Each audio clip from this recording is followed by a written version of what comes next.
अधिक संख्या में स्कूल में प्रवेश लेना शुरू कर दिया और रेगुलर क्या हुआ, बच्चे स्कूल जाने लगे।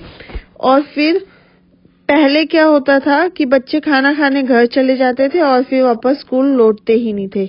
लेकिन अब क्या होने लगा, जब से मिड डे मील आया, मध्याह्न भोजन की व्यवस्था स्कूलों में हुई, तो उससे बच्चों की उपस्थिति में सुधार आया और इससे जातिगत पूर्वाग्रहों को कम करने में भी सहायता मिली।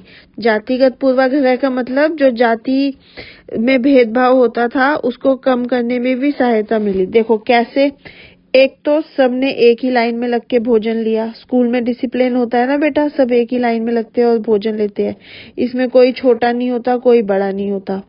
दूसरा, सबको एक समान भोजन मिला, है ना। अगर आपके स्कूल में छोले चावल आए हैं तो सब छोले चावल ही खाएंगे, ये तो है नहीं किसी को छोले चावल मिल गए, किसी को पूड़ी आलू। तो इससे क्या हुआ, समानता कायम हुई और असमानता जो है उसको कम करने में सहायता मिली। ठीक है, अब आते हैं हम, ये तो रही बात, ये योजना हो गई, ये प्रावधान हो गए। अब हम आते हैं आज के संदर्भ में। यद्यपि लोग यह जानते हैं भेदभाव का व्यवहार कानून के विरुद्ध है, फिर भी वह जाति, धर्म, दिव्यांगता, आर्थिक स्थिति और लिंग के आधार पर लोगों से असमानता का व्यवहार करते हैं। आज के टाइम को बदलना तभी संभव है जब लोग यह विश्वास करने लगे कि कोई भी कम नहीं है और हर व्यक्ति को समान से जीने का अधिकार है। लोकतंत्रीय समाज में समानता स्थापित करना एक सतत संघर्ष है। सतत माने लगातार हमें संघर्ष करना है। जब भी क्या कर पाएंगे हम, जब भी हम समानता स्थापित करने पाएंगे और इसके लिए हमें व्यक्तियों को और विभिन्न समाजों को सहयोग देना है।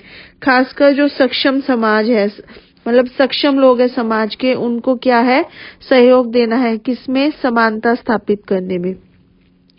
समानता के लिए भारतीय संविधान में किए गए प्रावधान ये गए बेटा, भारतीय संविधान में समानता के लिए प्रावधान। Answer number 1। आंसर नंबर, मध्याह्न भोजन व्यवस्था किस प्रकार समानता लाने में सहायक हुई, वर्णन कीजिए। जब मध्याह्न भोजन स्कूलों में मिलने लगा तो बच्चों की उपस्थिति में सुधार आया और इससे जातिगत पूर्वाग्रहों को कम करने में भी सहायता मिली। ये हो गया आपका आंसर नंबर 2। समाज में समानता स्थापित करने के लिए कुछ उपाय बताइए।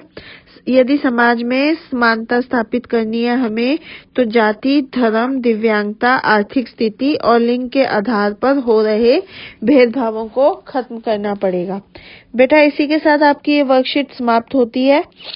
कोरोना से बचने के लिए आप हर संभव प्रयास करें, घर में रहें और यदि आपको बाहर जाना है तो मास्क लगाएं और हमेशा 2 गज अथवा 6 फुट की शारीरिक दूरी का पालन कीजिए। थैंक यू बच्चे।